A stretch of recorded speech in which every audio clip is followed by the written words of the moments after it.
আমরা তো অতীতেও একই অবস্থা করেছি।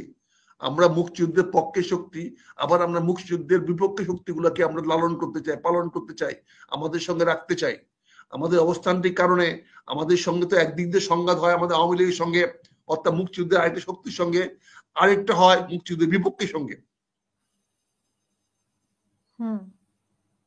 আজ এখানে আমরা জিয়াউর রহমানের, শহীদ রাষ্ট্রপতি জিয়াউর রহমানের নেতৃত্বে আমরা একটা মানে মধ্যপন্থী বাংলাদেশ গড়ার চেষ্টা করেছিলাম, যেখানে ইসলাম থাকবে। আর এটা যে মনে হবে যে মুক্তিযুদ্ধের সঙ্গে তো ইসলামের কোনো সংঘাত নাই। আমরা তো একটা মুসলিম রাষ্ট্রীয় প্রতিষ্ঠা করেছি ৭১ সনে। আমরা তো মুসলমান, বাংলাদেশের ৯০% লোক ছিল মুসলমান, এটা হিন্দু রাষ্ট্র নয়।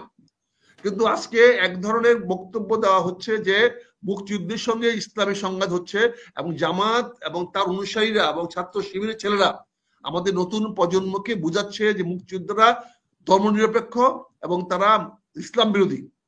এই বিষয়টা আমাদের তো, আমরা যারা বিএনপি করি, আমরা তো ধর্ম বিশ্বাস করি না। ধর্মনিরপেক্ষতা আমাদের রাজনীতি না। আমরা পরিষ্কার বলেছি আমরা মুসলমান, বাংলাদেশ একটি মুসলমান রাষ্ট্র, কিন্তু এখানে সকল ধর্মের মানুষই বসবাস করবে এবং করতে পারবে, এখানে কোনো বাধা দেওয়া যাবে না।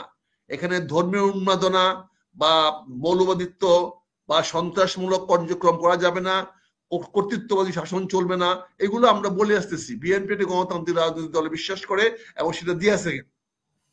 কাজেই এখন যদি আমরা একত্রিত না হই, যে আমার এক বন্ধু বলছেন, যদি আজকে মুক্তিযুদ্ধের পক্ষে শক্তি আমরা একত্রিত না হই, তাহলে আগামী দিনে আমাদের দিন আসবে, আমাদের উপরে এই স্বাধীনতা আবার হায়নাদের দখলে চলে যাবে, আবার সেই এহিয়ার দাবা আমাদের। মুক্তিযুদ্ধ নিয়ে নিশ্চয়ই আপনার মনে আছে, ছাত্র শিবিরের একটা ম্যাগাজিনে লিখেছিল তারা, পরে যদিও উইথড্র করেছে তারা, মুসলমানরা ভুল করে মুক্তিযুদ্ধে গিয়েছিল। এটা তো তারা বারবারে বলে আসতেছে, তারা তো মুক্তিযুদ্ধকে বা মুসলমানদের বিরুদ্ধে দাঁড় করার চেষ্টা করছে। এটি জামাতের রাজনীতি, এটি শিবির রাজনীতি, কারণ এছাড়া তো আর কোনো রাজনীতি নাই। তারা তো মুক্তিযুদ্ধের পক্ষে যেতে পারবে না, কারণ মুক্তিযুদ্ধের প্রকাশ্যে তারা বিরোধিতা করেছে। মুক্তিযুদ্ধের সময় অনেক মানুষকে তারা হত্যা করেছে, অনেক মানুষের বাড়িঘর লুট করেছে, অনেক মহিলাদের কে শ্লীলতাহানি করেছে। কাজে তারা তো মুক্তিযুদ্ধের পক্ষে যেতে পারবে না। কাজে তারা মুক্তিযুদ্ধকে ধর্মীয় যুদ্ধের বিরুদ্ধে দাঁড় করাবে, মুসলমানদের বিরুদ্ধে দাঁড় করাবে, এটাই তাদের রাজনীতি, তারা করবে। কিন্তু আমাদের সাবধান হইতে হবে। আজকে মির্জা আব্বাস সাহেব যে কথাটা বলেছেন, আমি তাদের ধন্যবাদ জানাই, সাধুবাদ জানাই, উনি সাহস করে কথাগুলো বলেছেন। কিন্তু এই কথাগুলো তো আমাদের বলা উচিত ছিল আরো অনেক আগে। আমরা জামাতের ধাপ্পাবাজি তো বুঝি নাই। জামাতকে আমরা নিয়ে সাপ পুষেছি, আমরা আমাদের বগলের তলে সাপ নিয়েছিলাম, আমাদের ঘরে গোখর সাপ নিয়ে আমরা বাস করেছি। এখন আপনি দিনে দিনে টের পাচ্ছেন। এখন দেখেন, যত না বক্তৃতা আওয়ামী লীগের বিরুদ্ধে জামাত দেয়, তার চেয়ে বেশি বক্তৃতা বিএনপির বিরুদ্ধে দেয়। আজকে পরিবারতন্ত্রের প্রশ্ন আসে কেন? শেখ হাসিনার তো পতন হয়ে গেছে, তার পরিবার ধ্বংস হয়ে গেছে, এখানে পরিবারতন্ত্রের প্রশ্ন আসে কেন? এখানে পরিবারতন্ত্রের প্রশ্ন আসে তো বিএনপি প্রতি টার্গেট করে। কাজে আমরা যারা বিএনপি যে যেখানে আছেন, সেখানে এই ব্যাপারে স্পষ্ট অবস্থান গ্রহণ করতে হবে। এখানে দ্বিতীয় স্বাধীনতা তারা বলছে, তারা দ্বিতীয় স্বাধীনতার দিকে আস্তে আস্তে আগাচ্ছে। তারা আজ হোক, কাল হোক, দুদিন পরে হোক, তারা দ্বিতীয় স্বাধীনতা এই দেশে প্রতিষ্ঠা করার চেষ্টা করবে এবং করে যাচ্ছে। এই সংবিধান বাতিল করার পায়তারা তারা করছে। সংবিধান বাতিল করে তারা নতুন সংবিধান রচনা করার জন্য সকল প্রকার প্রস্তুতি নিয়েছে এবং মার্কিন যুক্তরাষ্ট্র সেভাবে তাদেরকে সাহায্য করে দিচ্ছে। আজকে দেখেন 25শে মার্চে, 26শে মার্চে স্বাধীনতা দিবসে আমাদেরকে মার্কিন রাষ্ট্রপতি আমাদেরকে অভিনন্দন জানায় নাই, অভিনন্দন জানিয়েছে তাদের পররাষ্ট্রমন্ত্রী। তার মানে কি আমাদের কোন স্টেজে নিয়ে গেছে?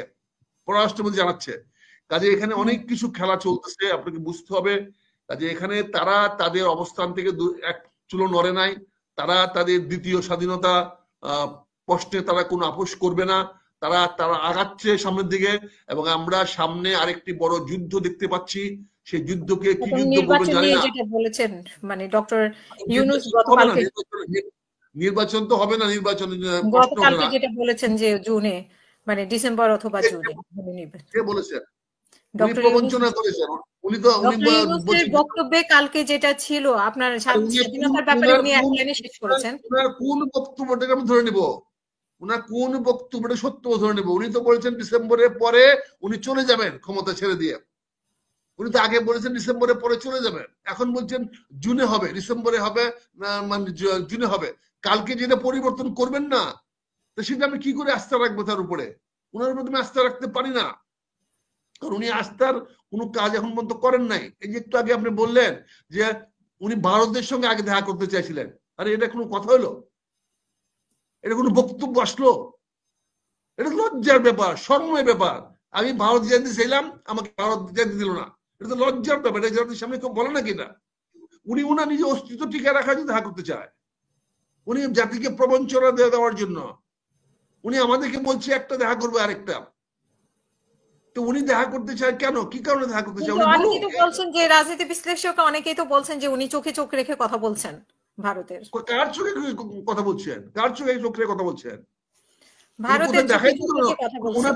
ওনার তো চোখে চোখে গেলে দেখাই হলো না আজ পর্যন্ত। কোথায় বলবে? ওনার তো কথাই হলো না, দেখা যায় চোখে চোখে কোথায় রাখবে? চোখে চোখে কথা বলা কাকে বলে? চোখে চোখে কথা বলা কি কোনো ভদ্রতা? এটা শিষ্টাচার? শিষ্টাচার? মানুষের চোখে চোখে কথা বললে খুব মাতবর হয়ে গেল, বড় হয়ে গেল। তো রাশিয়া আর আমেরিকা কি চোখে চোখে কথা বলে? বলেন। আমরা দেখেন তো দাঁড়ায় থাকে, টাকাও দেখেন একজন একজনের দিকে। এইগুলা না বলে শুনেন, আমি যেটা বলতে চাই সেটা হচ্ছে, আমাদের কলিমুল সাহেব আসছে। আসসালামু আলাইকুম স্যার, আশা করি ভালো আছেন।